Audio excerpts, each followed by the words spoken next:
What is end of bipolarity? Bipolarity क्या था, उसका कॉन्सेप्ट क्या था? बेसिकली वर्ल्ड दो पार्ट्स में बटा था, उन दो पार्ट्स में से एक पार्ट का खत्म होना एंड ऑफ बाइपोलैरिटी था। आपने कहा बाइपोलैरिटी को समझना पॉलिटिकल साइंस डेफिनेटली बहुत इंपॉर्टेंट। आप बोलते हो सर 1991 में जब स्प्लिट ऑफ यूएसएसआर हुआ उस दिन एंड ऑफ बाइपोलैरिटी हो गया। एंड ऑफ बाइपोलैरिटी आप बोलते हो पूरी दुनिया में सिर्फ और सिर्फ एक सुपर पावर रहेगी, वो बन गई यूएसए।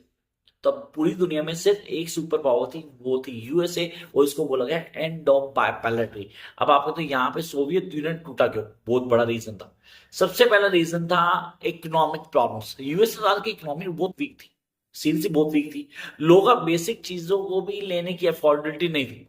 तो यहाँ पे पहला रीजन था इकोनॉमिक अनस्टेबिलिटी, जो कहीं ना कहीं लैग भी कर रहा था और वेस्ट से कंपेयर भी किया जाता था।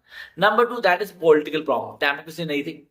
लोग गारंटी चाहते हैं कि हम इस चीज से निकलें कैसे। They are not been happy with the government and other forms.